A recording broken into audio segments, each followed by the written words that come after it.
Boa noite, meu nome é Robson, sou ministro da Palavra do Senhor Jesus, pelo poder do Espírito Santo e vontade do Deus Pai. Quero deixar uma palavra de encorajamento, de renovo e de edificação para a tua vida. Vivemos em dias de ataques, em dias de desânimo, em dias de distração, em dias de depressão, em dias de muito estresse e ansiedade, competição, entretenimento. E isso nos desloca cada vez mais do plano e da vontade de Deus para a nossa vida. É muito bom lembrar que em Gênesis, capítulo de número 1, quando Deus vai começar a criação, ele disse: e que haja luz, e que haja firmamento. Mas no mesmo capítulo, no versículo de número 26, quando ele vai criar o homem, Deus disse: façamos o homem à nossa imagem, conforme a nossa semelhança, e que haja poder sobre os peixes do mar, sobre as aves do céu, sobre os animais domésticos, sobre toda a terra e sobre todos os animais que rastejam pela terra. Criou o homem, Deus, à sua imagem Deus os criou, homem e mulher os criou. É muito importante lembrar a diferença de que quando Deus vai fazer a criação, ele diz haja, mas quando ele vai fazer o homem, ele diz façamos. O que isso significa? O que isso traz importância para a nossa vida? É que Deus nos moldou, Deus nos formou conforme a tua imagem e a tua semelhança. Só que nós perdemos essa identidade devido ao pecado, devido às distrações, devido à consequência do mal. Deus, ele tem vários atributos, ele não tem só um atributo. Deus é amor, Deus é verdade, Deus é justiça, Deus é santidade, Deus é imutável, Deus é soberano, Deus, ele é simples, Deus é eterno, Deus é infinito. Deus, ele tem vários atributos. O que isso significa? Cada atributo carrega muitos princípios de Deus. E esses princípios não podem ser abalados pela vontade, pelo costume ou pela ação humana. Eles não são abalados. Princípio não muda de posição. Princípio não é emoção. Princípio é lei. Quando Deus fala, é lei. Então, vamos dar um exemplo da santidade. Deus é santo, ele não tem nada a ver com o pecado. Ele ama o pecador e deseja que o pecador se arrependa. Mas Deus não habita no pecado. Deus, ele habita na sua plenitude de santidade. Como nós temos essa santidade? Se nós temos o teu Espírito, se nós temos o Espírito Santo de Deus que nos purifica, que nos lava, que nos transforma e nos renova, para que nós possamos ter a habitação de Deus em nossa vida. É por isso que o apóstolo Paulo, na sua epístola aos Romanos, capítulo 12, mais especificamente no versículo 2, ele diz: não vos conformeis com este século, com esse mundo, mas transformai-vos pela renovação da vossa mente, para que experimenteis qual seja a boa, perfeita e agradável vontade de Deus. Eu só vou experimentar a boa, perfeita e agradável vontade de Deus se eu estiver fazendo conforme a imagem e semelhança de Deus e não conforme o padrão do mundo. É um padrão que não é padrão. É uma verdade que não é verdade. É um costume que não é costume. E nós vivemos manipulados. Nós vivemos no automático. Tomamos decisões que nós nem percebemos. Só depois das consequências é que nós percebemos as decisões que tomamos. Por quê? As nossas palavras, os nossos pensamentos, as nossas atitudes têm que ser vigiadas e ser diligentemente sábias antes de ser tomada. Significa o quê? Que quando eu falo, que quando eu penso, que quando eu ajo, eu tenho que estar fazendo conforme a vontade de Deus. Eu gostaria de lembrar o motivo de toda essa essa manipulação, o motivo de toda essa corrupção, o motivo de toda essa imoralidade. Hoje nós vivemos aquela coisa, né? Pecado não é mais pecado, é uma fé sem compromisso, é uma santidade sem renúncia, é um comprometimento sem aliança. Por quê? Presta atenção. Profeta Jeremias, segundo livro do profeta maior, depois do profeta Isaías, ele profetiza para o reino de Judá, de Jerusalém. Lembrando que Israel era uma só nação. Da monarquia, depois da monarquia unida, Saul, Davi e Salomão, cada um desses reis reinaram 40 anos. Depois dessa monarquia unida, o reino se divide. E Jeroboão vai com o reino norte. Jeroboão, filho de Nebate, fica com o reino norte, com as 10 tribos. E Roboão, filho de Salomão, fica com o reino sul, com 2 tribos. Benjamim e Judá e os levitas, porque o templo se localizava em Jerusalém. Esses povos deixaram a aliança de Deus e se tornaram convenientes com o pecado, com a influência dos cananeus. Tanto que Jeroboão, Israel, ele tinha três capitais, uma capital política e 2 capitais religiosas. E nessas 2 capitais religiosas ele edifica 2 bezerros de ouro para ser adorado. Isso também em nome do Senhor. Eles adoravam o Senhor no meio dessa profanação. Eu vou dizer o porquê. E esse reino de Israel ele é tomado pelos assírios 722 anos antes de Cristo. E Judá continua sendo reino ali no reino sul. É importante lembrar, Jeremias, ele é levantado para profetizar o arrependimento. E acontece algo muito importante quando Jeremias é levantado como profeta. Muitas coisas acontecem, mas eu vou falar de alguns reis. E a consequência e o principal motivo dessa baderna, tanto lá atrás que é a consequência e hoje no nosso mundo atual. Jeremias ele começa o seu ministério de profetização no reinado do rei Josias. Se eu não me engano, do 13º ano desse rei. E ele pega mais 3 ou 4 reis, se eu não me engano. Antes de Josias ser rei, houve 2 reis, seu avô Manassés e Amon, seu pai. Manassés fez o que era mal perante aos olhos do Senhor. Inclusive sacrificou os seus filhos no vale do filho de Rinom, para o deus Baal. Eles sacrificavam a Baal e ao deus Moloque. Fora outras coisas que esse rei fez, não vou entrar em detalhes, são muitos detalhes. E ele fez o que era mal perante o Senhor. O seu filho Amon fez o que era mal perante o Senhor, foi morto pelos seus servos. E depois da morte do rei Amon, o povo constitui Josias como rei.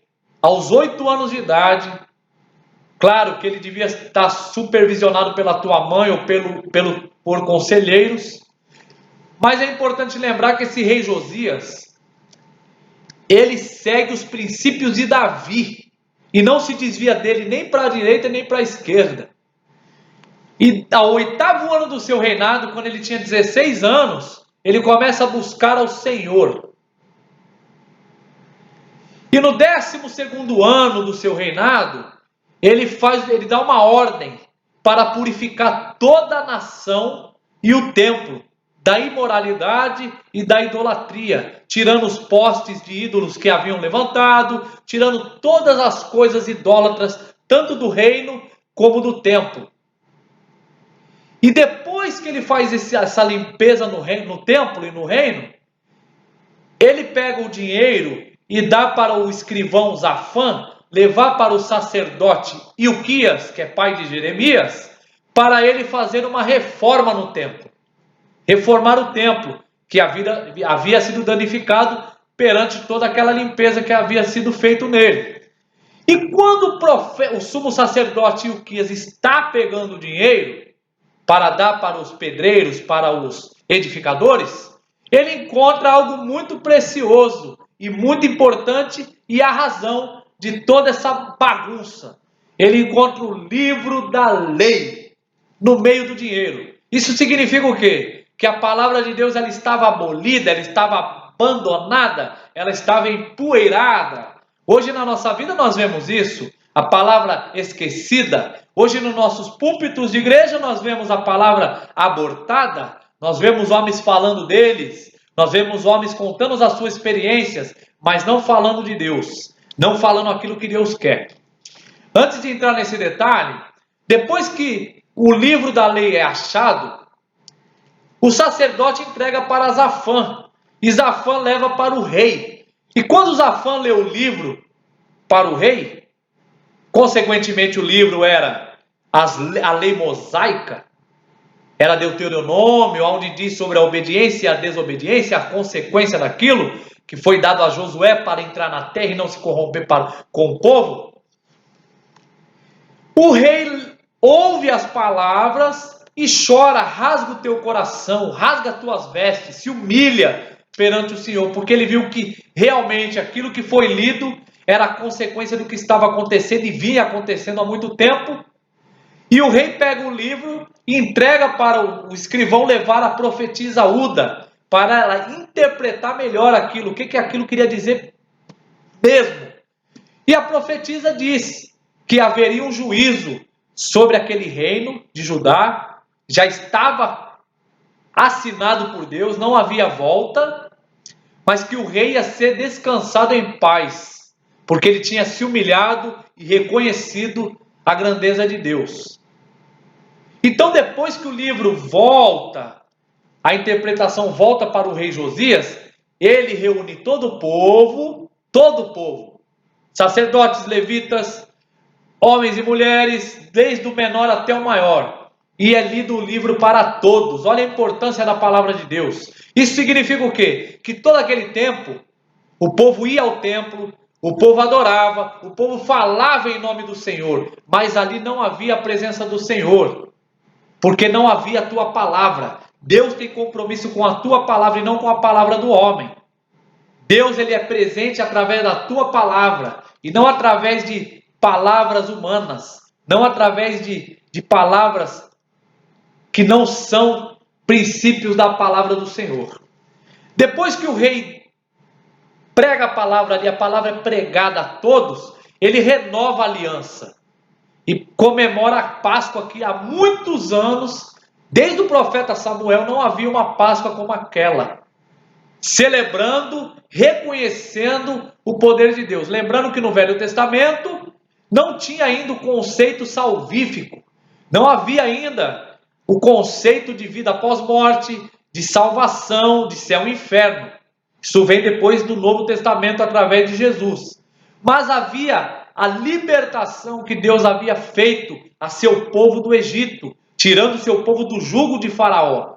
Deus livrou o povo com mão forte dali. E ali foi comemorado a Páscoa, porque naquela noite que Deus libertou o teu povo, o anjo da morte matou, feriu todos os primogênitos do Egito, menos os filhos de Israel, porque o sangue do cordeiro estava na verga de suas portas como marca da aliança. Então hoje nós temos a nova aliança, nós temos a verdadeira aliança, que é o sangue do verdadeiro cordeiro, Jesus Cristo, que morreu por nós, para que todo aquele que tem o seu sangue, tem a tua vida, não pereça e tenha a vida eterna. Então depois dessa aliança, depois de tudo isso, depois da morte de Josias, o povo continuou no pecado, imoralizando e fazendo tudo que não devia ser feito. E o profeta Jeremias, ele é levantado por Deus, escolhido por Deus, antes que eu te formasse no ventre da tua mãe. Eu te conheci, te consagrei e te constituí profeta às nações. Jeremias não profetiza só para Judá e Jerusalém, ele profetiza para 9 nações, incluindo a Arábia, incluindo Edom, incluindo a Babilônia. E o que isso significa? Que quando ele profetiza, o povo não crê nele. Tanto que ele é tido como profeta chorão. O povo não crê nele. Ele foi preso, ele foi perseguido, ele foi jogado numa cisterna de barro. Por quê? Ele profetizava a verdade e o povo queria dar ouvido a massagear os seus egos.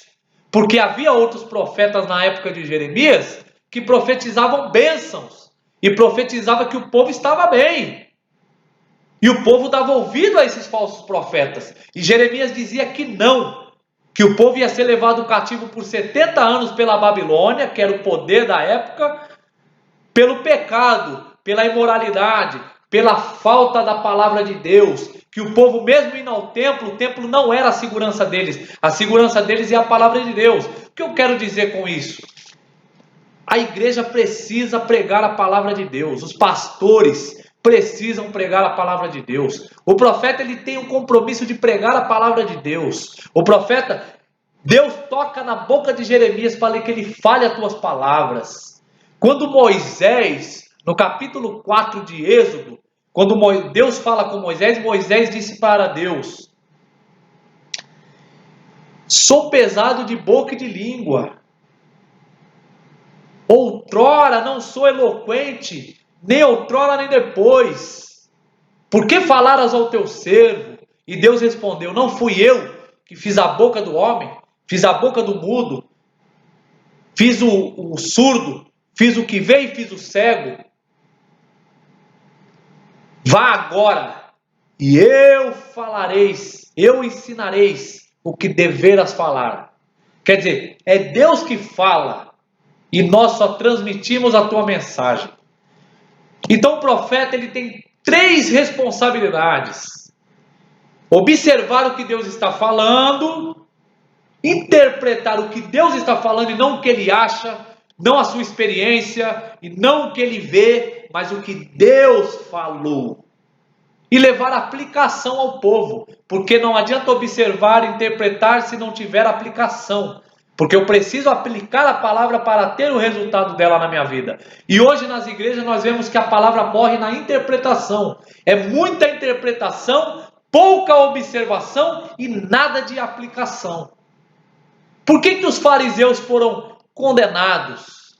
Por quê? Porque o Messias se fez vivo na presença deles. Houve toda a manifestação de tua glória. Mas eles não observavam, eles interpretavam. Mas não observavam a palavra de Deus. Interpretavam e não aplicavam. Tem que ter o princípio: observar, interpretar e aplicar. Porque se eu não aplico, eu não vou viver. E o povo ali, quando Jeremias está profetizando, o povo não aplicava a palavra de Deus. A palavra era abortada. A palavra ela precisa ser pregada. Eu não posso colocar a minha palavra, colocar as minhas experiências acima da palavra do Senhor. Porque o Senhor tem compromisso com a tua palavra e não com a minha palavra. Ele diz em Isaías 55:6: assim será a palavra que sai da minha boca. Não voltará para mim vazia, mas fará o que me apraz e prosperará para aquilo a qual designei. Quer dizer, quando a palavra do Senhor é pregada, a conversão, a transformação, a renovação, arrependimento. Agora, embora a igreja esteja cheia, mas não há palavra do Senhor, há muita emoção, há muito choro, mas não há transformação. O que eu quero dizer com isso? É que na época de Jeremias, quando aqueles falsos profetas falavam que o povo não ia ser levado cativo, ou que ia ser levado somente por 2 anos, Jeremias confrontava aquele erro.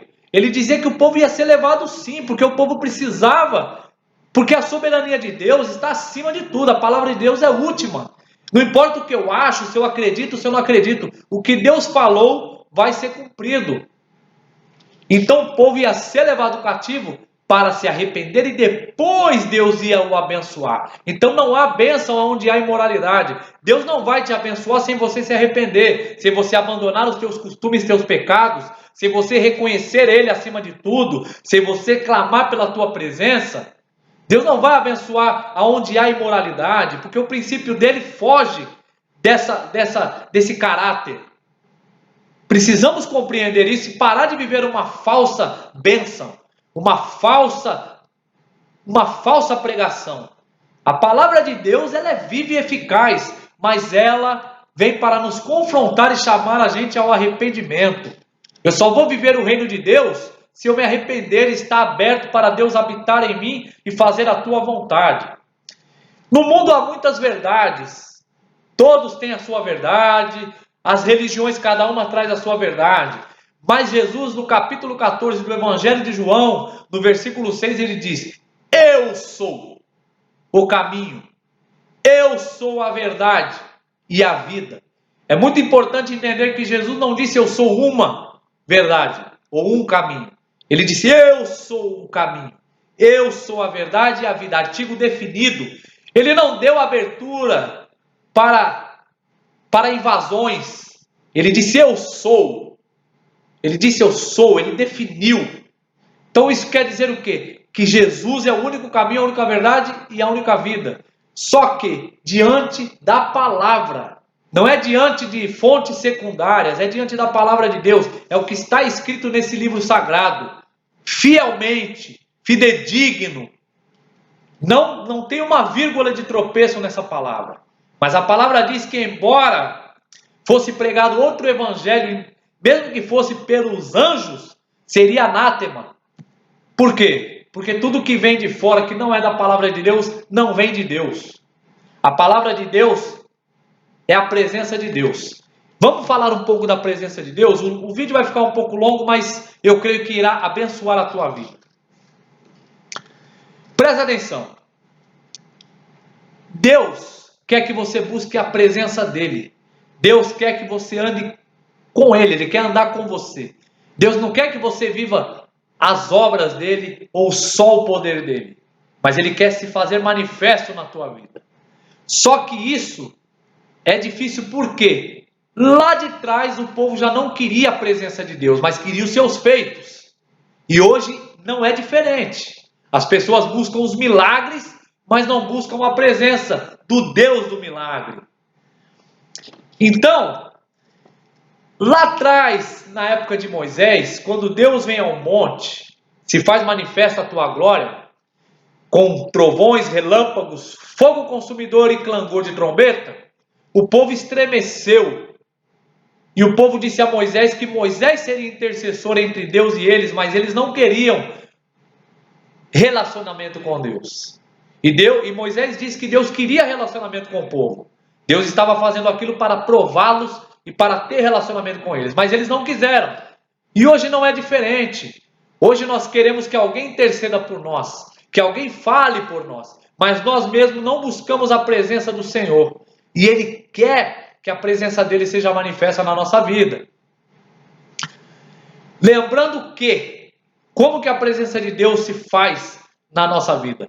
A presença de Deus é muito mais poderosa que os seus feitos. Embora os seus feitos e o seu poder e os seus milagres sejam extraordinários, a tua presença é muito maior do que o seu poder. É muito mais poderosa e muito mais alta do que a sua manifestação em sinais. Moisés, em Êxodo capítulo 33, a palavra de Deus diz que Moisés armava a tenda para bem longe do arraial, fora do arraial. E a Bíblia diz que ele armava a tenda para si. Por que a Bíblia enfatiza Moisés armava a tenda para si? Porque o povo não queria buscar a presença de Deus. E a tenda era justamente para buscar a tua presença. E a palavra diz que quando Moisés ia à tenda buscar a presença de Deus, a nuvem descia sobre a tenda e Deus falava com Moisés face a face, assim como qualquer um fala ao seu amigo. Isso significa que Deus se fazia vivo em Moisés, íntimo em Moisés e claro para Moisés. A presença de Deus em Moisés. E quando Moisés voltava para o arraial, a palavra diz que o jovem, o moço Josué, filho de Num, servidor de Moisés, não se apartava da tenda. A naquele tempo, toda vez que nós estudarmos a Bíblia, a palavra do Senhor, nós temos que... É um princípio que nós temos que fazer.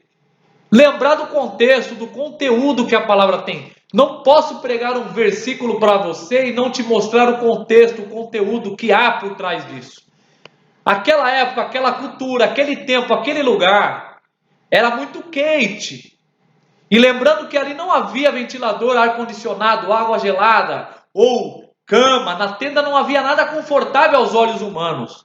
Mas havia a presença do Senhor e isso era o suficiente para Moisés e Josué.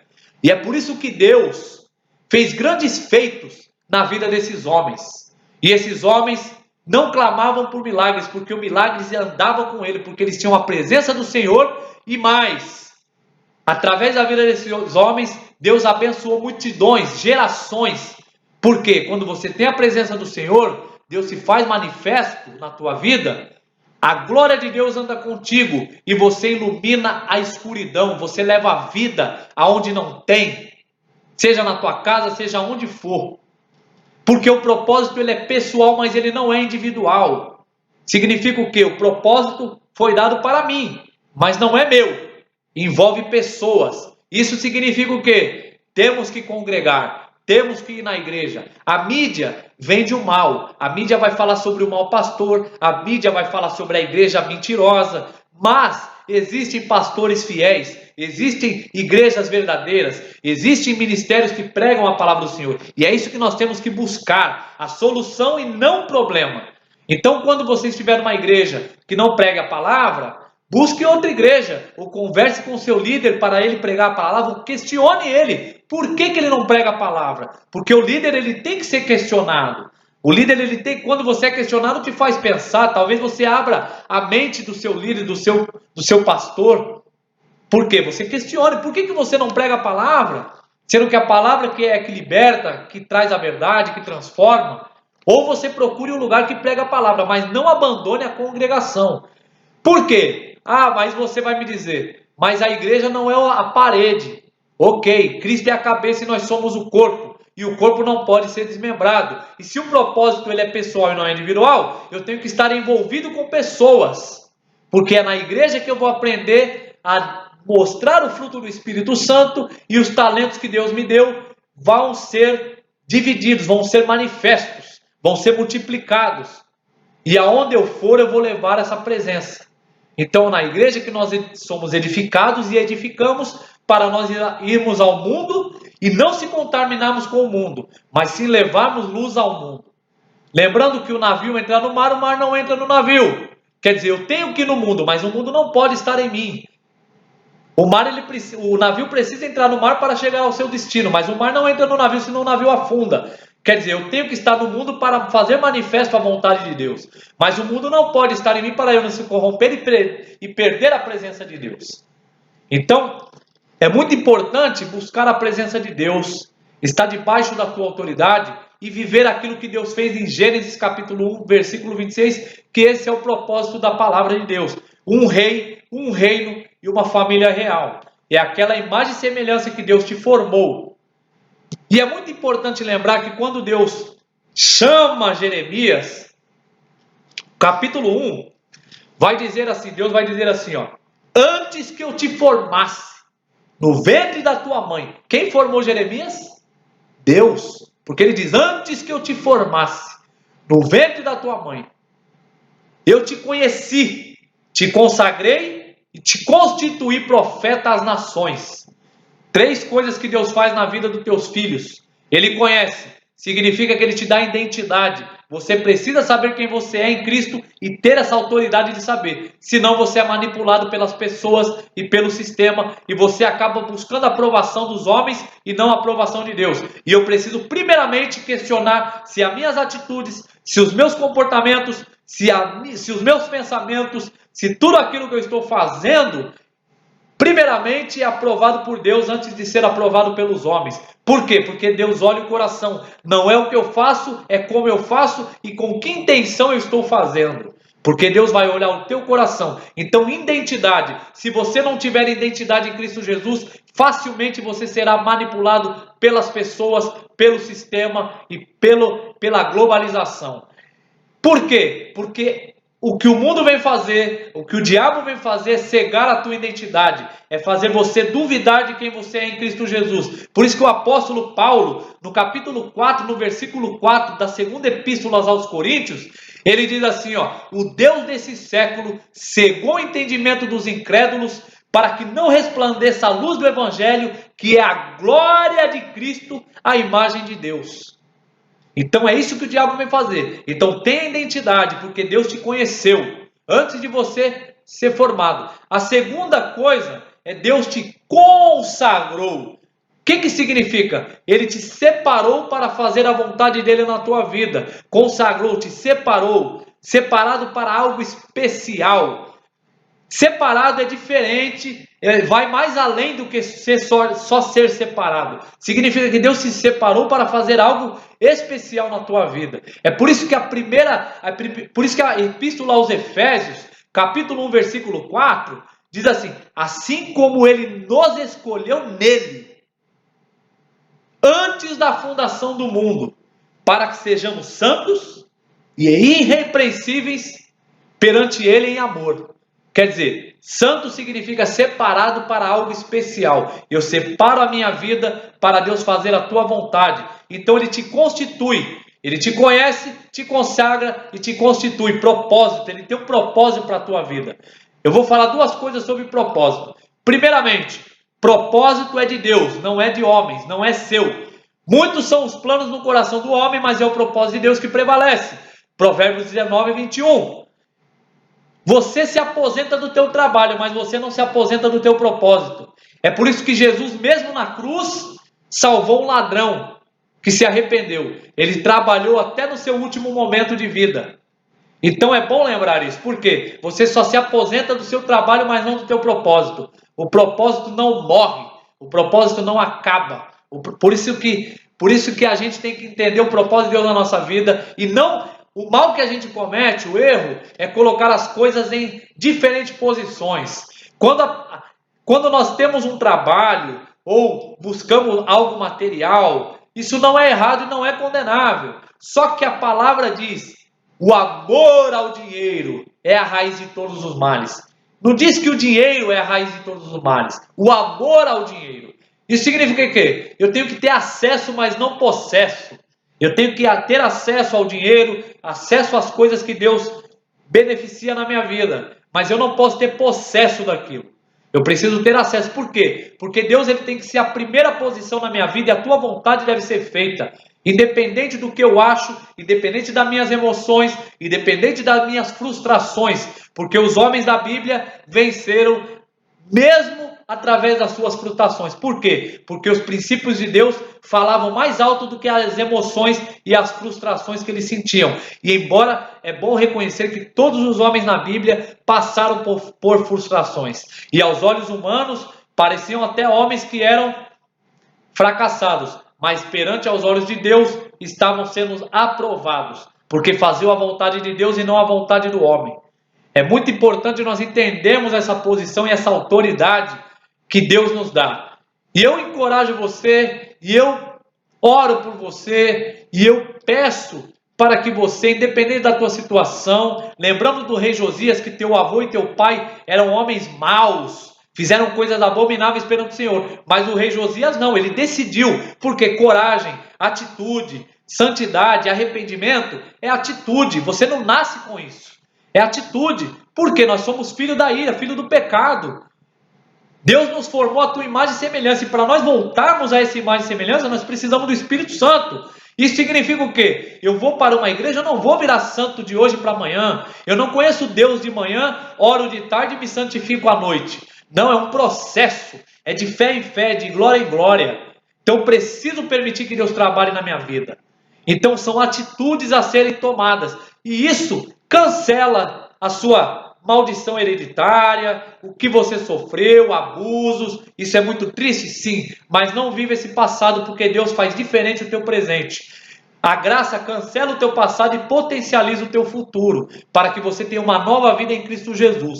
Uma nova vida não significa excluir você de batalhas, como muitos vêm pregando por aí. Ao contrário, as batalhas até aumentam. Por quê? Porque Deus se faz manifesto na tua vida e testemunha a presença dele através da batalha, porque prova que você é muito além das circunstâncias e problemas que vêm em sua frente. Porque você tem um Deus que está acima de tudo e de todos.